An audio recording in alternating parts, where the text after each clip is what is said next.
نحمده ونصلي على رسوله الكريم اما بعد فاعوذ بالله من الشیطان الرجیم بسم اللہ الرحمن الرحیم۔ ہماری آج کی آیات سورۃ حامیم السجدہ سے آیت نمبر 30 سے لے کر آیت نمبر 36 تک، جن پر ہم غور و فکر کریں گے۔ آپ نے دیکھا ہوگا رات کو سوتے وقت انہی کے ساتھ آپ سوتے ہیں، یعنی سونا ہر روز موت کا ایک ایکسپیرینس کرنا ہے بغیر پین کے۔ موت اور نیند ان دونوں میں بہت زیادہ ریزمبلنس ہے۔ تو ہر روز جب آپ سوتے ہیں تو آپ ایک طرح سے موت کا تجربہ کرتے ہیں، بالکل گم ہو جاتے ہیں، کانشیس آپ کا اس سے ختم ہو جاتا ہے۔ تو جن احساسات کے ساتھ آپ سوتے ہیں، حتیٰ کہ بچوں میں آپ نے دیکھا ہوگا کہ آخری بات جس پہ بچہ ضد کر کے یا جو آپ اسے کہہ کے سوتے ہیں یا جو آپ سے مطالبہ کرتے کرتے سوتا ہے، عام طور پر جب وہ بچے اٹھتے ہیں تو اٹھتے ہی تھوڑی دیر کے بعد پھر وہی بات کرنے لگتے ہیں۔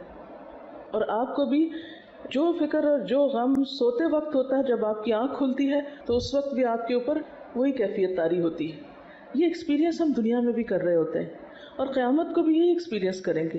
جو تفکرات، جو لوگوں کے بارے میں ہماری سوچ، جو پازیٹیو یا نیگیٹو تھنکنگ، اللہ تعالیٰ کے بارے میں ہمارا گمان اور یقین، ہماری محبت، ہمارے احساسات، جو کچھ بھی ہمارے ساتھ ہے، وہ جس حال میں ہم ہوتے ہیں اسی میں اینڈ ہوگا اور اسی کے ساتھ پھر دوبارہ اٹھائے جائیں گے۔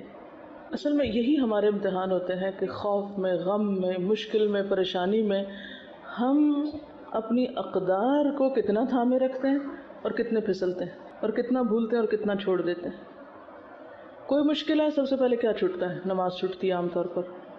کوئی خوشی کا موقع ہے، سب سے پہلے کیا چھوٹتا ہے؟ نماز چھوٹتی ہے۔ نماز ایک ٹیسٹ ہے نا، جو اللہ تعالیٰ کے ساتھ ہمارا ایک بونڈ یا ہمارا جو ایک تعلق ہے اس کو ظاہر کرتا ہے۔ تو جب ہر مشکل میں وہ بونڈ ہی ٹوٹتا ہے، وہ ظاہری تعلق ٹوٹتا ہے، بھوک ہو، نیند ہو، غم ہو، خوشی ہو، سب سے پہلے جو بریک آتی ہے وہ نماز میں آتی، یا غفلت یا ڈیلیز یا وٹ ایور۔ تو جب اسی سے رابطہ مضبوط نہیں ہے تو پھر باقی یہ سب کچھ کی امید اور تمنا کس لیے؟ اچھا، یہاں یہ جو ہے ادفع باللتی ہی احسن، یہ جو فارمولہ ہے، یہ ایک اور ہم سب کا بہت بڑا امتحان ہے۔ ناموافق، ناخوشگوار اور ناپسندیدہ حالات میں احسن رویہ اختیار کرنا، برائی کا جواب بھلائی سے دینا۔ عموماً ہمارا رویہ کیا ہوتا ہے؟ کسی نے اگر چھوٹی برائی کی ہم سے تو ہم اس سے بڑی جب تک نہ کر چکے تو تسلی نہیں ہوتی، اور صرف اس سے نہیں، اس کو نشر نہ کر چکے جب تک۔ حضرت خدیجہ کا واقعہ سناؤں گی۔ ابن اسحاق کہتے ہیں کہ مکہ میں رسول اللہ صلی اللہ علیہ وسلم نے جب امر حق کا اعلان کیا تو آپ کو وہاں کے لوگوں کی طرف سے سخت اذیت اور مخالفت کا سامنا کرنا پڑا۔ یہ مخالفتیں بعض اوقات گھر کے اندر ہوتی ہیں، بعض اوقات باہر ہوتی ہیں، کہیں بھی ہو سکتی ہیں۔ آپ کی اہلیہ خدیجہ بنت خویلد فوراً ہی آپ پر ایمان لے آئیں، مخالفتوں کے باوجود آپ کو مان لیا، کسی کی پرواہ نہیں کی کہ لوگ کیا کہتے ہیں۔ اب تک وہ آپ کی زندگی میں شریک تھیں، اب وہ آپ کی مصیبتوں میں بھی شریک ہو گئیں۔ مخالفین آپ کے گرد جمع ہو کر شور مچاتے، طرح طرح سے آپ کو ستانے کی تدبیریں کرتے۔ یہی حالات تھے کہ ایک روز خدا کے فرشتے جبریل علیہ السلام آپ کے گھر آئے۔ انہوں نے رسول اللہ صلی اللہ علیہ وسلم سے کہا کہ خدیجہ کو ان کے رب کی طرف سے سلام پہنچا دیجئے۔ اس کے بعد جبریل علیہ السلام نے کہا کہ مجھے حکم دیا گیا ہے کہ میں خدیجہ کو ایک ایسے گھر کی خوشخبری دے دوں جو موتیوں کا ہے، وہاں نہ شور ہے اور نہ تکلیف ہے۔ امرت ان ابشر خدیجہ ببیت من قصب لا صخب فیہ ولا نصب۔ یہ حضرت خدیجہ رضی اللہ تعالیٰ عنہا کے لیے ایک بشارت تھی، لیکن عام اہل ایمان کے لیے ایک نصیحت، ایک سبق کہ ان کو یہ بشارت کیوں ملی، ان کے لیے اللہ تعالیٰ کا سلام کیوں آیا، ان کے لیے جبریل علیہ السلام کے ذریعے جنت کے اس خاص محل کا وعدہ کیوں کیا گیا۔ اور یہ ایک پیشگی خبر تھی نا، ابشروا بالجنت التی کنتم توعدون۔ یہ صرف ان کے لیے نہیں تھی، یہ تو سب اہل ایمان کے لیے ایک طرح سے وعدہ ہے، لیکن اس صورت میں جب کوالٹیز بھی وہی ہوں جو ان کے اندر تھیں۔ یہ ہم سب کو کامیابی کا ایک رستہ دکھاتا ہے کہ کامیابی کا رستہ ہے کہاں سے۔ مومن کو موجودہ دنیا میں سرکش انسانوں کی طرف سے اذیتیں پیش آتی ہیں، یعنی ہو نہیں سکتا کہ آپ کی دنیا تانوں سے، پریشان کن باتوں سے خالی ہو جائے۔ ان کا شور اور ان کے اشتعال انگیز الفاظ سننے پڑتے ہیں، یعنی آپ کو لوگوں کی طرح طرح کی باتیں سننی پڑتی ہیں. ایسے موقع پر مومن کو یہ نہیں کرنا کہ وہ ایسے لوگوں سے لڑنے لگے. کیا نہیں کرنا؟ کیا نہیں کریں گے بتائیے؟ کہیں سے بھی اشتعال انگیز خبر سنیں، کہیں سے بھی ناپسندیدہ بات سنیں، کوئی گالی گلوچ سنیں، کوئی جھوٹ فریب دھوکہ، کسی بھی قسم کی کوئی بات، تو آپ کو یہ نہیں کرنا کہ جواباً آپ ان سے لڑنے لگے. اس کے برعکس مومن کو چاہیے کہ وہ ان کو نظر انداز کرتے ہوئے اپنی توجہ آخرت کی طرف موڑ دے، اپنے کام، اپنے مشن، اپنے مقصد پر اور اپنی آخرت پر نظر رکھے. وہ اللہ تعالیٰ سے کہے کہ خدایا مجھے ان ناخوشگواریوں پر صبر کی توفیق دے اور میرے لیے جنت میں ایک ایسا گھر بنا دے جہاں نہ کوئی تکلیف ہو، نہ کسی قسم کا شور و غل ہو. دنیا میں ایک انسان خدا پرستی کا پیغام لے کر کھڑا ہو اور انسان پرست لوگ اس سے بگڑ کر اس کے خلاف شور و غل کریں. یہ عام طور پر ایسا ہوتا ہے نا. وہ اللہ کے لیے کام کرنے کی طرف پکارے مگر لوگ اس کو ستانے اور پریشان کرنے کے درپے ہو جائیں. ان سب کے باوجود اگر وہ صبر کرے تو ایسے شخص کے لیے اللہ کا یہ فیصلہ ہے کہ اس کو اگلی دنیا میں قیام کرنے کے لیے ایسا نفیس ماحول دے گا جہاں وہ ابدی طور پر شور اور تکلیف دونوں سے محفوظ رہ کر پرراحت زندگی بسر کر سکے گا. لیکن ہم ہر چھوٹی بڑی بات پہ اوفینڈ ہو جاتے ہیں، آپے سے باہر ہو جاتے ہیں، جوابی حملے کرتے ہیں، غلط ہتھ کنڈے اختیار کرتے ہیں، مسائل کے حل کے لیے حرام رستے اور حرام کام کرتے ہیں. بدگمانی، غیبت، الزام تراشی، بہتان تراشی، یہ ساری چیزیں ہم نے اپنے لیے حلال کر رکھی ہیں. پھر اللہ کی مدد کہاں سے آئے گی؟ ہمارے اوقات میں برکت کہاں سے ہوگی؟ دین کا کام کہاں سے پھلے پھولے گا؟ دعوت اللہ کا کام کیسے ہوگا جب ہمارے اندر صبر ہی نہیں؟ ہم پی ہی نہیں سکتے، ہم برداشت ہی نہیں کر سکتے، ہم بھلا ہی نہیں سکتے، ہم معافی نہیں کر سکتے. ہم نے اپنی ساری انرجی وہیں فوکس کر رکھی ہے. تو پھر ابشروا بالجنت، وہ خوشخبری اور وہ میٹھے بول آپ کے کانوں میں کہاں سے وسپر کریں گے؟ وہ غموں میں بھی مسکرانا کہاں سے آپ سیکھیں گے؟ وہ دکھوں اور تکلیفوں میں بھی آپ اپنے پاؤں میں لغزش نہ آنے دیں اور اپنا کام کرتے چلے جائیں. یہ کہاں سے ہوگا؟ یہ نہیں ہو سکتا. یہ ایسے لوگوں کے حصے میں نہیں آتا. ہمیں یہ تو یقین ہوتا ہے کہ زہر کی گولی کھائیں گے تو مر جائیں گے، یقین ہے نا سب کو.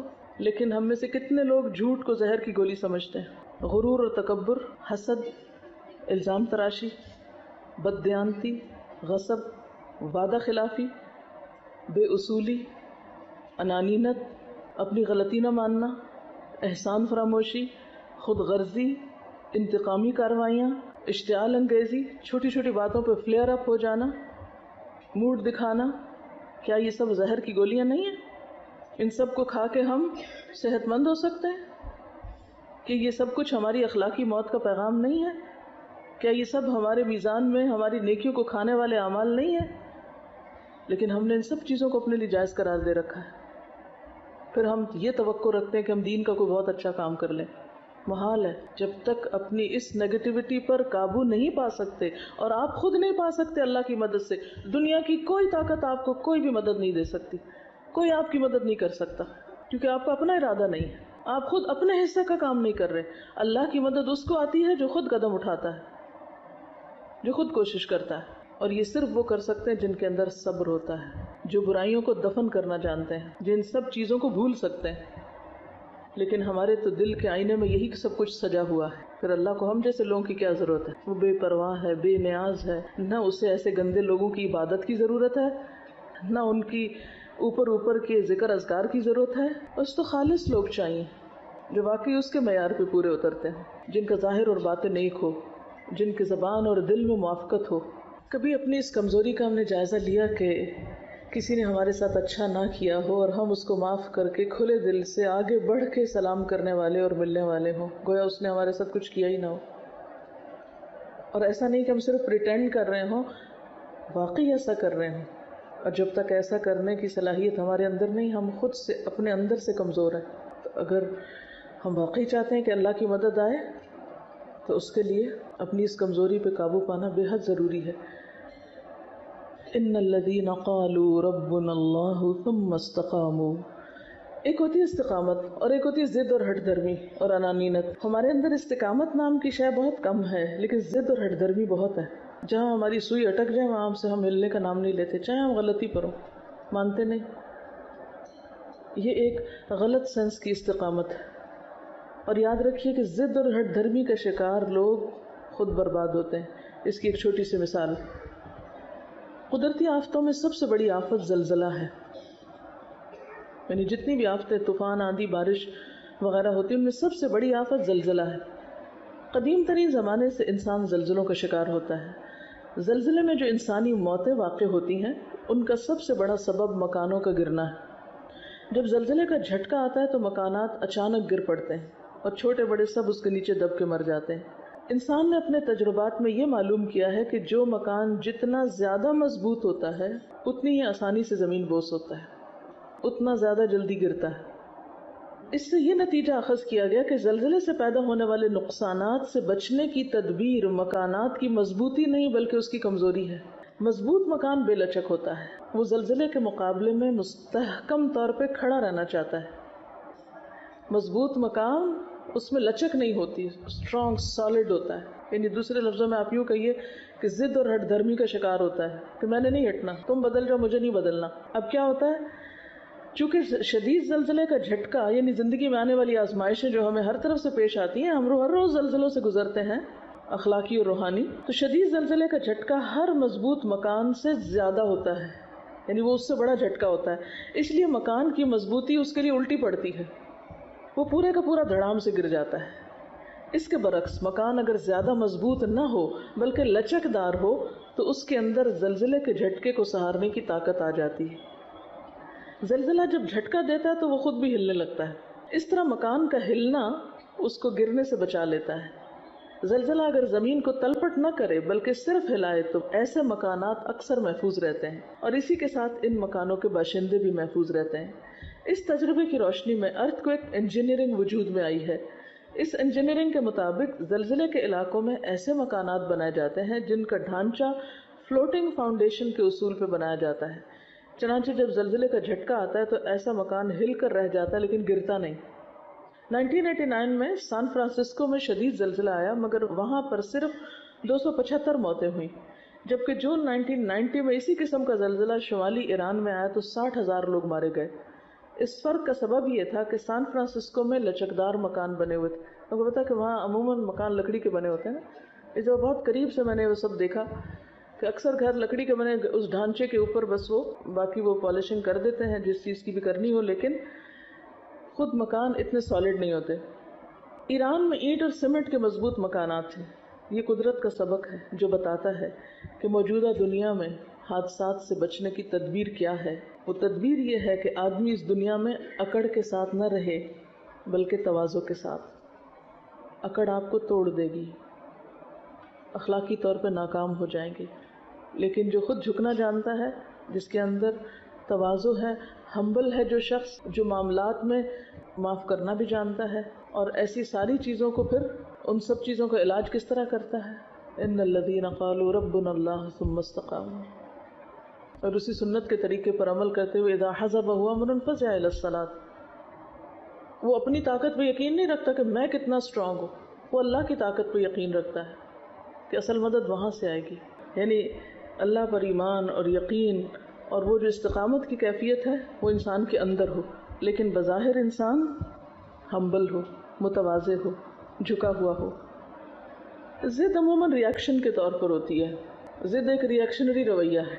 عام طور پر ہم یہ کہتے ہیں، ایک جملہ بولتے ہیں کہ میں غلط بات نہیں برداشت کر سکتی. تو بات یہ کہ صحیح بات تو سب کو برداشت کر لیتے ہیں. غلط کو برداشت کرنے کا معنی کیا ہے کہ اس میں ایک ریاکشنری رویہ نہ ہونا. اس کا یہ مطلب نہیں کہ آپ غلط بات کو صحیح کہنے لگے. غلط بات تو غلط ہے، لیکن اس غلط چیز کا جو ریاکشن ہوتا ہے ہمارا عموماً، یعنی ایک چیز ہماری مرضی کے خلاف ہے یا ناپسند ہے تو اس میں ایسا نیگیٹو ریاکشن کہ جس سے معاملہ درست نہ ہو بلکہ اور بگڑے، اصلاح نہ ہو بلکہ فساد ہو. اسی طرح استقامت ہے کہ زندگی میں جو آپ نے اچھی نیتیں اور ارادے کیے ہوئے ہیں کسی بھی اچھے کام کے کرنے کے، ان میں آپ ایک کنسسٹنسی کے ساتھ چلتے چلے جائیں. ان ارادوں کی تکمیل میں نہ کسی کی تعریف، نہ کسی کی تنقید، نہ کسی اچھے حالات اور نہ برے حالات، کوئی چیز اس میں آپ کو نہ ہلا سکے. یعنی بڑے سے بڑا زلزلہ آپ کو گرا نہ سکے. ٹھیک ہے. ضد کیا ہے کہ آپ لوگوں کے، یعنی وہی رستہ آپ نے اختیار کیا ہوا ہے، اب آپ کی مرضی کے خلاف کوئی چیز آ گئی، آپ نے اپنا کام تو چھوڑ دیا، آپ کہاں اکڑ کے کھڑے ہو گئے اس کا مقابلہ کرنے یا اس کے مقابلے میں، اس کی تنقید کا جواب دینے میں یا اس کی تعریف میں. یعنی کبھی پھسلیں اور کبھی ایک منفی رویے میں اپنی صلاحیتوں کو برباد کریں. ہر چیز نیگیٹو اور پازیٹو ساتھ ساتھ چلتی ہے نا انسان کے. یہ نہیں ہو سکتا کہ کسی میں استقامت ہو مگر ضد نہ ہو. دونوں چیزیں ہیں. اور امتحان کے لیے نا الہمہا فجورہا و تقواہا، انسان جو ازداد یا کنٹرڈکشنز کا مجموعہ ہے، دونوں چیزیں ہوتی ہیں. جب انسان کا بیلنس خراب ہوتا ہے، یعنی جب آپ کے دین کے کام میں استقامت متزلزل ہوتی ہے، تو آپ ضد انا کا شکار ہو جاتے ہیں. یعنی ادھر وہ چیز بڑھ جاتی ہے. اور جب آپ اپنے اصل مشن میں استقامت کے ساتھ چل رہے ہوتے ہیں تو یہ چیزیں تھوڑی بہت آتی جاتی ہیں اور ان کو آپ ساتھ ساتھ ہٹاتے چلے جاتے ہیں. یعنی یہ ہوں گی دونوں ہی چیزیں، چھٹکارا نہیں ہو سکتا اس نیگیٹیوٹی سے، لیکن یہ کم ہو سکتی ہے اس تناسب سے جتنی آپ کی ایک پازیٹیو کام کے کرنے میں جماؤ زیادہ ہے یا فوکسڈ زیادہ ہے یا آپ کی کنسنٹریشن زیادہ ہے. یہ بالکل ایسی نا جیسے آپ پڑھ رہے ہیں، پڑھتے پڑھتے ایک مکھی آ جاتی ہے. ہاں، اب آپ کی استقامت کیا ہے؟ پڑھتے رہیں. اور مکھی کو، اور دوسرا طریقہ کیا ہے؟ کتاب کریں بند اور مکھی کے پیچھے بھاگنا شروع کر دیں. بہت سے لوگ زندگی میں یہ رویہ اختیار کیے ہوتے ہیں. وہ ایک مکھی اتنا ان کو بادر کرتی ہے کہ وہ اپنا کام چھوڑ کے بیٹھ جاتے ہیں. ناپسندیدہ ناگوار صورتحال ہر روز پیش آئے گی، ہر دم پیش آئے گی. آپ کا امتحان کیا ہے کہ آپ مکھی کے مقابلے کے لیے تلوار استعمال کر رہے ہیں یا توپ استعمال کر رہے ہیں یا کسی اور طریقے سے اس کو ختم کیا جا سکتا ہے. ان الذین قالوا ربنا اللہ، بے شک وہ لوگ جنہوں نے کہا کہ اللہ ہمارا رب ہے.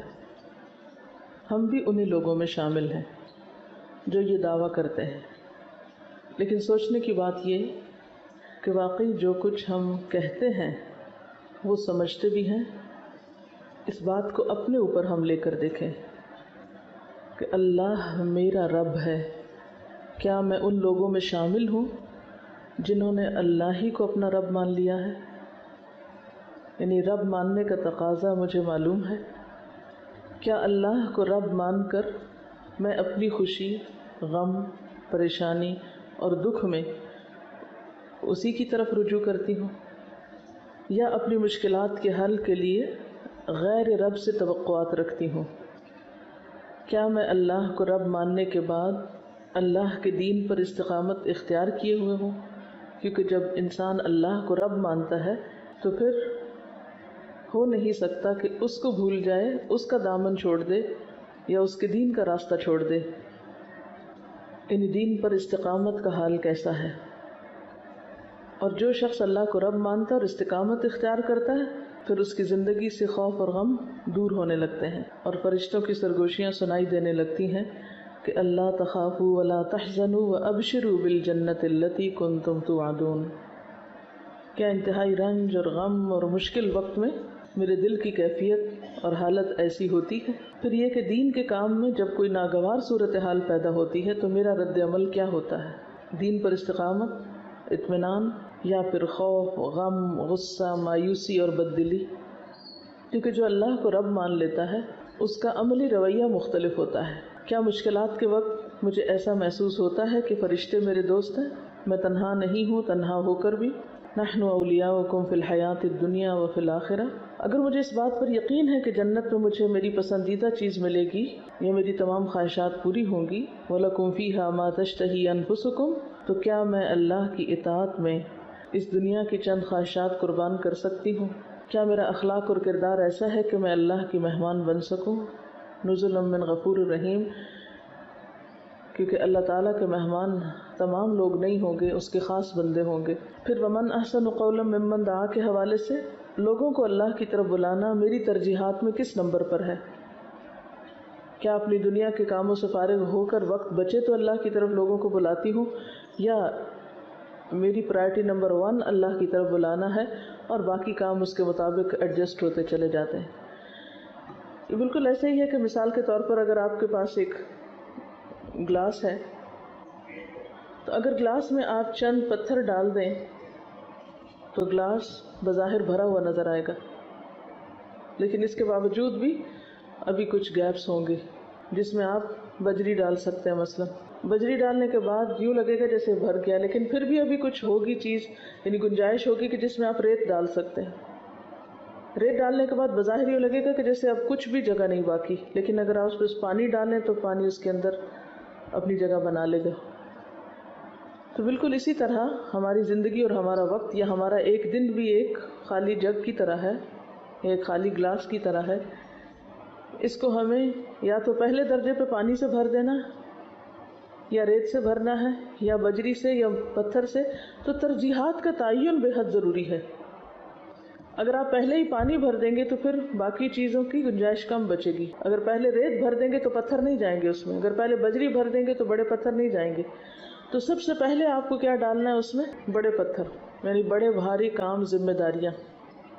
بڑی ذمہ داریاں، اہم ترین کام، اہم ترین چیزیں سب سے پہلے جانی چاہیے. فرائض کی ادائیگی، ذمہ داریوں کی ادائیگی. یعنی جب آپ اپنا وقت استعمال کرنے لگے تو نمبر 1 فرائض کی ادائیگی کو اس میں رکھیں. پھر اس کے بعد نمبر 2 جو اس سے کم ہو، نمبر 3 جو اس سے کم ہو، نمبر 4 جو اس سے کم ہو. تو اسی وقت میں اسی دن میں سب کچھ آ جائے گا. لیکن عموماً ہمارا حال کیا ہوتا ہے کہ ہم اپنے وقت کا استعمال کس طرح کرتے ہیں؟ غیر ضروری، غیر اہم اور بعض اوقات فضول چیزوں سے اپنے وقت کو بھر لیتے ہیں، اور جب اہم کاموں کا وقت آتا ہے تو پھر کہتے ہیں ہمارے پاس وقت نہیں. ایسا نماز فرائض میں سے ہے، اول وقت کی نماز پسندیدہ ہے، لیکن عام طور پر ہم ٹال مٹول کرتے ہیں یا پھر تاخیر کرتے ہیں یا پھر یہ کہ اس کو آخر میں لے جاتے ہیں اور بعض اوقات نکل ہی جاتی ہے ہاتھ سے، اس کا وقت ہی چلا جاتا ہے. اور اسی طرح باقی چیزیں. تو ومن احسن قولا ممن دعا الی اللہ، یہ تو بات احسن قول یعنی سب سے اچھی بات ہے، سب سے عمدہ ترین کاموں میں سے ہے کہ آپ لوگوں کو اللہ کی طرف بلائیں، اللہ سے جوڑیں. اب اگر ہم یہ کہیں کہ ہمارے پاس وقت ہی نہیں ہے اور ہم کر ہی نہیں سکتے تو آپ پھر کیا کر رہے ہیں؟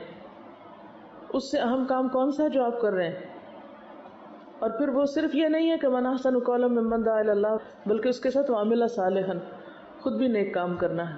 تو من احسن قولا ممن دعا الی اللہ کے تحت لوگوں کو اللہ کی طرف بلانا اور نیکیوں کا شوق رکھنا میری ترجیحات میں کس نمبر پر ہے. اور پھر یہ کہ وعمل صالحا کے مطابق کیا میں جو کہتی ہوں وہ کرتی بھی ہوں، کیونکہ صرف لوگوں کو نہیں بلانا بلکہ خود بھی کرنا ہے. وقال اننی من المسلمین، اور اس بات کا اظہار کہ میں مسلمانوں میں سے ہوں. کیا مجھے اپنے مسلمان ہونے پر شرمندگی یا جھجک تو نہیں؟ یعنی میں برملا لوگوں کو کہہ سکتی ہوں کہ ہاں میں اللہ کی تابعدار ہوں، اللہ کی فرما بردار ہوں. یعنی عموماً ایسا ہوتا ہے نا کہ جب آپ دین کے کسی حکم پر عمل کرنے لگتے ہیں تو لوگ اس پر آبجیکٹ کرتے ہیں اور کہتے ہیں کہ تم بھی عجیب شخص ہو، اس کے کرنے کی کیا ضرورت ہے، یہ کام بھی اہم کاموں میں سے ہے. مثلا آپ خود ایک لسٹ بنا سکتے ہیں کہ کون کون سے کام معاشرے کی نظر میں اہم نہیں ہیں، اور جب لوگ ان کو کرنے لگتے ہیں تو وہ ان کی نظر میں اجنبی ہو جاتے ہیں. مثلا قرآن کا پڑھنا، سیکھنا، سکھانا، اپنے فرائض کی ادائیگی کرنا، ہر موقع پر اپنے حیا کا پاس رکھنا، اپنے لباس کا خیال کرنا، یہ تمام وہ چیزیں ہیں جو معاشرے میں اس وقت ایک اجنبی بن گئی. تو ایسے میں ہماری کیفیت اور ہماری حالت کیا ہوتی؟ وقال اننی من المسلمین، کیا آپ کہہ سکتے کہ میں تو مسلمان ہوں، میرے اسلام کا تقاضا یہ ہے کہ میں یہ سب کچھ کروں. امت مسلمہ کی حیثیت سے جو آپ کی ذمہ داریاں ہیں ان کو ادا کرنا. اکثر ایسے ہی ہوتا ہے کہ لوگ کہتے ہیں کہ اب ایک عورت کی ذمہ داریوں میں یہ تھوڑی ہے کہ وہ دوسروں کو بھی دین کی طرف بلائے، اس کی تو عبادت ہی کہ بس صرف گھر کے کام کر لے اور کافی. کیا صحابیات کی زندگی ایسی ہی تھی کہ انہوں نے صرف اپنے گھروں کو ہی سجایا اور بنایا اور دین کی خدمت کو کوئی کام نہیں کیا؟ کیا برائی اور بھلائی اپنی نوعیت اور انجام میں برابر ہیں؟ کیونکہ قرآن تو کہتا ہے لا تستوی الحسنۃ ولا السیئۃ ادفع بالتی ہی احسن. کیا میں برائی کے بدلے میں اچھائی کر سکتی ہوں؟ جب لوگ میرے ساتھ اچھا نہ کریں تو کیا میں پھر بھی اچھا کرنے کی سخت رکھتی ہوں؟ عام طور پر ہم جب کوئی ہمارے ساتھ اچھا نہ کرے تو ہم بھی جواب میں کیا سمجھتے ہیں کہ اب بدلہ لینا ہمارا حق ہے، ہم کمزور نہیں ہیں، ہم ثابت کرنا چاہتے ہیں کہ ہم بھی جان رکھتے ہیں. لیکن قرآن تو بالکل اس سے برعکس چیز بتاتا ہے کہ اچھائی کے لیے کیا کرو، برائی کے بدلے میں اچھائی کرو. صرف اچھائی کے بدلے میں اچھائی نہیں، برائی کے بدلے میں اچھائی. اور جب تک یہ اخلاق ہمارے اندر پیدا نہیں ہوگا تو من احسن قولا ممن دعا الی اللہ کا عمل ہو ہی نہیں سکتا۔ پھر سوال ہے کہ کتنے لوگ ایسے ہیں جو میرے دوست تھے لیکن اب مخالف ہیں، ایسا کیوں ہوا؟ یعنی کتنے ہی لوگ میرے آس پاس ایسے تھے جو میرے چاہنے والے تھے لیکن اب وہ میرے مخالفین میں شامل ہیں، کیا اس میں آپ کا قصور تو نہیں کہ آپ نے برائی کے بدلے میں اچھائی نہ کی ہو؟ کہیں ایسا تو نہیں کہ برائی کے بدلے میں ان کی طرف سے آنے والی تکلیف یا اس کے بدلے میں آپ نے بھی ویسا ہی بے رخی کا رویہ دکھایا ہو؟ کیا میں اپنی عاقبت کو بہتر بنانے کے لیے مشکل مراحل میں صبر کا رویہ اختیار کر سکتی ہوں؟ ادفع باللتی ہی احسن فاذا الذی بینک وبینہ عداوۃ کأنہ ولی حمیم وما یلقاها الا الذین صبروا۔ یہ سب کچھ صبر کا تقاضا کرتا ہے، لیکن جب ہم صبر کا رویہ اختیار کرنے لگتے ہیں تو شیطان وسوسے ڈالتا ہے، وہ کہتا ہے یہ تو کمزور لوگوں کا کام ہے۔ تو اگر اللہ کے دین کا کام کرتے ہوئے شیطان مجھے وسوسہ ڈالے تو میں کیا کرتی ہوں؟ یعنی اس اخلاق کو اختیار کرنے میں وما یلقاها الا الذین صبروا وما یلقاها الا ذو حظ عظیم واما ینزغنک من الشیطان نزغ فاستعذ باللہ۔ تو کیا میں واقعی اللہ سے مدد طلب کرتی ہوں، اور کیا میں یقین رکھتی ہوں کہ انہ هو السمیع العلیم ہے؟ کیا میری دعاؤں میں اتنا یقین، خلوص، تڑپ اور بھروسہ ہے اللہ کی ذات پر کہ واقعی مجھے محسوس ہو کہ اللہ نے میری دعا سن لی ہے؟ اور اگر یہ سب کچھ نہیں ہے میرے اخلاق میں، یعنی یہ ساری باتیں جو اوپر گزری ہیں، تو پھر میرے لیے لمحہ فکریہ ہے کہ میرا قرآن کے ساتھ تعلق کیسا ہے۔ سبحانک اللہم و بحمدک نشہد ان لا الہ الا انت نستغفرک و نتوب الیک۔ والسلام علیکم و رحمۃ اللہ وبرکاتہ۔